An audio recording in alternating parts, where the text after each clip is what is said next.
Bergen, Noruega. La noche del 17 de mayo de 1945. 8 días después de la rendición alemana, la ciudad portuaria celebra su primer día de la Constitución en 5 años. Los niños agitan banderas de papel a lo largo de la calle Torgallmenningen. Las campanas de las iglesias repican a través de las 7 montañas. Hombres ancianos vistiendo trajes típicos lloran abiertamente en público por primera vez desde 1940. Pero en un departamento del tercer piso, en la calle Nygårdsgaten, una mujer de 23 años llamada Astrid no está celebrando. Está sentada en el suelo de madera de su habitación, con las cortinas cerradas, sosteniendo a su hija de 2 años contra el pecho. La niña tiene cabello rubio y ojos de un azul pálido. Los ojos de un cabo de la Wehrmacht de Hamburgo, cuyo nombre Astrid jamás volverá a pronunciar en voz alta. Abajo, en la calle, puede oírlos venir. Un grupo de hombres, ebrios de Victoria y de Aquavit, se desplazan de puerta en puerta. No son alemanes, son sus vecinos, el tendero de la tienda de la esquina, el hijo del capitán del puerto, el maestro que alguna vez le dio tutorías de matemáticas. Están buscando a las Tiskertossene, las putas de los alemanes, y a los Tiskerbarna, los niños de los alemanes. Astrid ya le ha cortado corto el cabello rubio a su hija. La ha vestido con ropa de niño. En su bolso lleva un certificado de bautismo falso que señala al padre como un pescador noruego ficticio de Ulsund, desaparecido en el mar en 1943. En su zapato ha escondido 300 coronas, cada corona que posee, para pagarle al capitán de un barco pesquero que ha aceptado, por esa suma exacta, transportarlas clandestinamente a ella y a la niña a través del Skagerrak hacia la Suecia neutral antes del amanecer. Este fue el comienzo de la Segunda Guerra contra los niños Lebesborn. La guerra que comenzó el día en que Noruega fue liberada. La guerra librada no por alemanes, sino por noruegos, contra mujeres noruegas y bebés noruegos. Una guerra que duraría de alguna forma durante los siguientes 60 años. Esta es la historia de cómo miles de madres noruegas pasaron la década de la posguerra escondiendo a sus propios hijos. No de la SS, sino de las personas a quienes alguna vez habían llamado compatriotas. Para entender el pánico de aquellos días de mayo de 1945, primero debemos entender lo que ocurrió antes, cuando las tropas de la Wehrmacht marcharon hacia Oslo el 9 de abril de 1940. No llegaron como ocupantes ordinarios. Llegaron bajo una misión ideológica específica, redactada personalmente por el Reichsführer SS Heinrich Himmler en su oficina de Berlín. Noruega, en la cosmología racial de Himmler, era tierra sagrada. Aquí, en los fiordos y granjas de Escandinavia, vivía el remanente más puro de la antigua sangre nórdica, el Urvolk, el pueblo original, del cual supuestamente descendía toda la grandeza aria. La mujer noruega era, para Himmler, un tesoro genético. El útero noruego era un activo estratégico. Y así, en la primavera de 1941, la SS abrió su primer hogar de maternidad Lebesborn en suelo noruego, en Hurdalsberg, una antigua finca al norte de Oslo. Para el final de la guerra, habría 9 de estos hogares distribuidos por todo el país, más que en cualquier otra nación ocupada. El más grande, en Kleken, cerca de Hemfoss, podía albergar a más de 100 mujeres embarazadas a la vez. Los hogares ofrecían todo lo que una joven embarazada en la Europa de la guerra pudiera soñar: leche fresca, pan blanco, mantequilla, atención médica, sábanas limpias y enfermeras amables en uniformes almidonados. Para una joven campesina de un pueblo pesquero, donde el racionamiento había reducido las comidas familiares a papas hervidas y bacalao seco, el hogar Lebesborn era el paraíso. Las madres no fueron coaccionadas, vinieron voluntariamente. Algunas eran adolescentes seducidas por apuestos sargentos bávaros. Algunas eran viudas cuyos esposos habían muerto en la breve campaña de abril. Algunas estaban genuinamente enamoradas. Algunas eran mujeres calculadoras que vieron en un amante alemán una forma de escapar de la pobreza. Y algunas eran fervientes simpatizantes nazis, miembros del Nationalsamling, el partido colaboracionista de Vidkun Quisling, que creían estar cumpliendo con un sagrado deber biological para con el nuevo orden europeo. Entre 1940 y 1945, nacieron entre 10.000 y 12.000 niños de madres noruegas y padres alemanes. Aproximadamente la mitad nació dentro del sistema Lebensborn. El resto nació en hogares, en clínicas de aldeas o en las habitaciones traseras de casas de campo. Cada uno de ellos era, a los ojos de la SS, una pequeña victoria para la raza aria. Lo que ninguna de estas madres entendía, en la cálida primavera de sus primeros embarazos, era lo que les esperaba al otro lado de la guerra. El 8 de mayo de 1945, Alemania se rindió. En un lapso de 72 horas comenzó la cacería. No comenzó con un decreto. Comenzó con susurros, luego con piedras, luego con las manos. En el pueblo de Lillehammer, una joven madre llamada Margit fue arrastrada fuera de su cabaña por 6 hombres, mientras su hijo lactante gritaba en la cuna detrás de ella. Le cortaron el cabello en la plaza del pueblo con tijeras para esquilar ovejas. Le pintaron una esvástica con alquitrán en la frente y la hicieron desfilar frente a la iglesia mientras el pueblo observaba. El niño se quedó solo en la casa vacía durante 2 días antes de que un vecino se compadeciera y le llevara leche. En Trondheim, una mujer noruega llamada Solveig, quien había dado a luz a una hija en el hogar Lebensborn de Stadheim apenas 9 meses antes, fue arrestada el 12 de mayo por un tribunal del pueblo autoproclamado, compuesto por veteranos de la resistencia. Permaneció detenida sin cargos durante 11 meses. Su hija fue ingresada en una institución estatal. Cuando Solveig fue finalmente liberada, la niña había sido trasladada 3 veces y ya no podía reconocer el rostro de su madre. En Bergen, en Ålesund, en Kristiansand, en cada ciudad costera donde alguna vez se habían asentado guarniciones alemanas, las mismas escenas se repitieron 1000 veces. Cabezas rapadas, rostros escupidos, ventanas rotas, departamentos saqueados, mujeres arrastradas por las calles en camisón ante los vítores de multitudes que, solo semanas antes, habían caminado a su lado con silenciosa desaprobación. Y luego llegaron las leyes.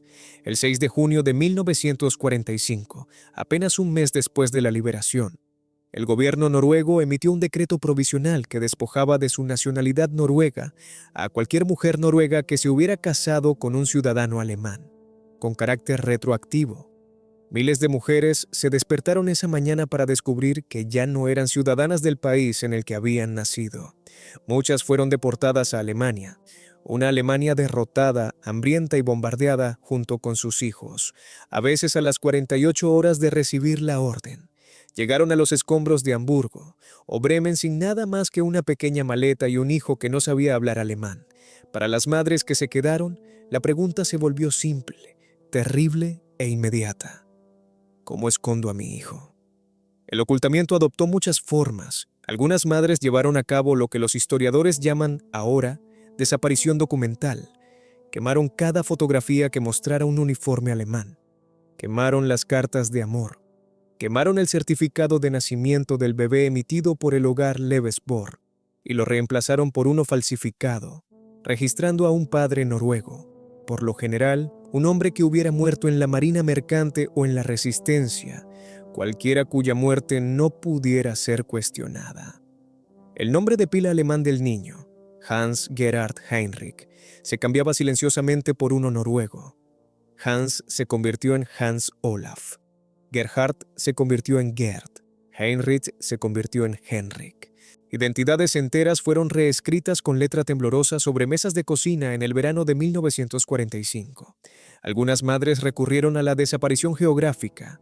Enviaron a los niños a vivir con parientes rurales en el extremo norte, a Finnmark, a las islas Lofoten, a granjas de montaña en Telemark, donde ningún vecino sabría jamás la verdad. El niño creció llamando Mor, madre, a una tía, Mor, a una abuela, a cualquiera excepto a su verdadera madre. Muchos de estos niños no conocerían su verdadero origen hasta que cumplieron 40, 50 o a veces 60 años, cuando un pariente anciano finalmente lo confesó en su lecho de muerte, y algunas madres llevaron a cabo el ocultamiento más desesperado de todos. Huyeron del país, El más famoso de estos escapes pertenece a una mujer cuyo nombre casi nadie en Noruega habría reconocido en 1947, Sini Lindstad, una joven del pueblo de Bjørkåsen, cerca de Narvik. Sini se había enamorado de un sargento alemán llamado Alfred Hayes durante la ocupación. Dio a luz a su hija, Annie Frid, en noviembre de 1945, 6 meses después de la rendición alemana.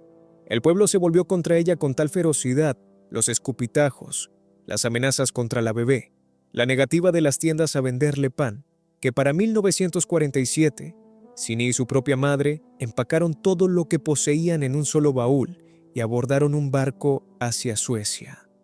Sini murió allí poco tiempo después, agotada y destrozada, a la edad de 21 años.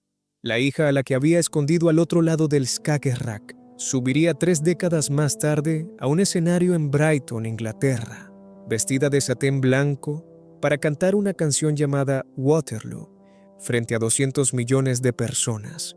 El mundo la conocería como Frida, de ABBA.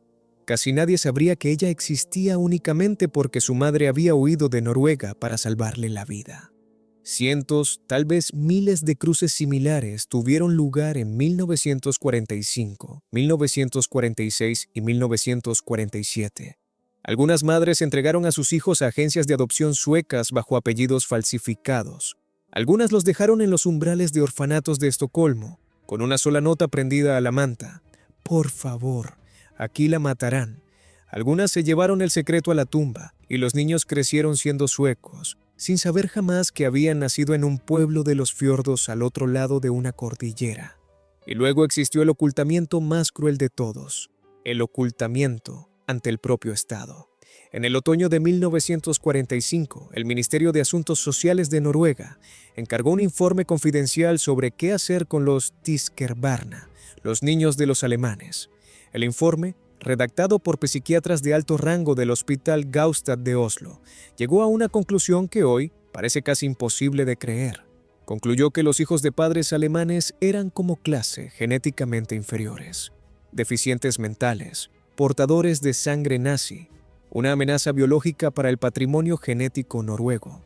El informe recomendaba que la mayor cantidad posible de estos niños fueran separados de sus madres e ingresados en instituciones estatales para personas con discapacidad mental, sin examen médico, sin pruebas y sin ningún tipo de evaluación individual.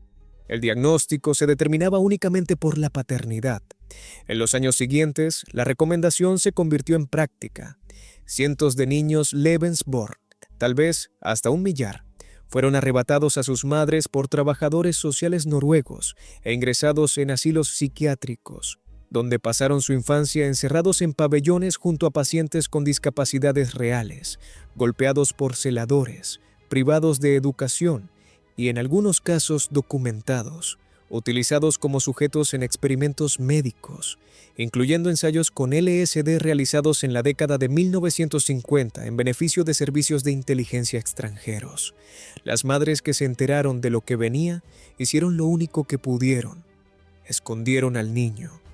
Se mudaron a una nueva ciudad, cambiaron su apellido mediante matrimonios de conveniencia, afirmaron que el niño había muerto en la infancia, presentaron certificados de defunción fraudulentos. Vivieron los siguientes 20 años en un terror silencioso y agotador de que un golpe en la puerta significara la pérdida de todo.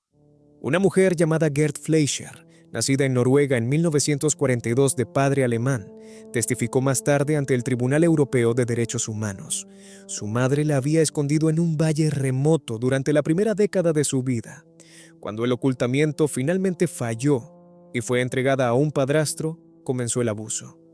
«Yo nunca luché en la guerra», dijo, en una frase que desde entonces se ha vuelto famosa en Noruega. «Nunca la empecé, nunca la terminé, no participé. Fui un producto de ella». A Noruega le tomó 60 años mirar lo que había hecho. En 2002, el gobierno ofreció una compensación simbólica de aproximadamente $30,000 a los hijos de Lebensborn sobrevivientes que pudieran demostrar que habían sido institucionalizados o abusados. La oferta fue rechazada por muchos al considerarla insultante.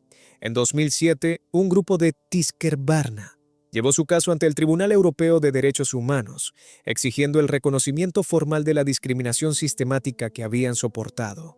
El tribunal se negó a fallar, citando el paso del tiempo. No fue sino hasta el 17 de octubre de 2018, 73 años después de la liberación, que un primer ministro noruego finalmente se paró ante un podio en Oslo y pronunció las palabras en voz alta. La primera ministra Erna Solberg, al conmemorar el 70º aniversario de la Declaración Universal de los Derechos Humanos, se disculpó en nombre del Estado noruego con las mujeres y los niños a los que había castigado por el delito de haber amado a los hombres equivocados o de haber nacido de ellos. Las jóvenes y mujeres noruegas, dijo, que tuvieron relaciones con soldados alemanes o de quienes se sospechaba que las tenían, fueron víctimas de un trato indigno. La mayoría de las mujeres con las que se estaba disculpando ya habían muerto. Los niños, aquellos que habían sobrevivido a las instituciones, a los hogares de acogida, a las identidades ocultas, a la vergüenza de toda una vida, tenían ahora entre 70 y 80 años. Muchos se habían enterado apenas en la mediana edad de que no eran quienes siempre habían creído ser. Algunos habían pasado décadas buscando a madres biológicas que habían desaparecido en Suecia, en Alemania, en el silencio que dura toda la vida cuando una mujer ha decidido que la seguridad de su hijo depende de que nunca la encuentren. Lo que las madres noruegas de 1945 entendían en lo más profundo de su ser era algo que la mayoría de nosotros, en nuestro cómodo siglo, hemos olvidado. Entendían que se puede odiar a un niño, no por algo que el niño haya hecho, sino por lo que el niño representa para otras personas. Entendían que la crueldad de los vecinos es más peligrosa que la crueldad de los enemigos, porque el vecino sabe dónde vives. Entendían que el fin de una guerra es a veces el comienzo de otra, más silenciosa, más larga, librada casa por casa, en susurros, en peticiones a los ayuntamientos, en la burocracia lenta y paciente de un Estado que ha decidido que algunos de sus propios hijos no son realmente sus hijos en absoluto.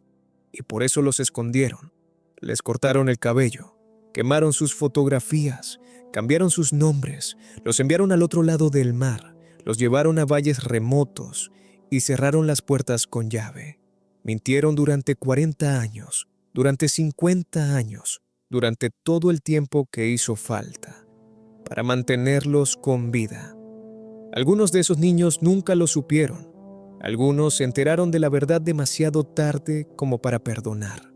Unos pocos, muy pocos, finalmente entendieron que sus madres los habían amado tan profundamente, en una época tan imposible, que la única prueba de ese amor que pudieron dejar atrás fue el silencio mismo.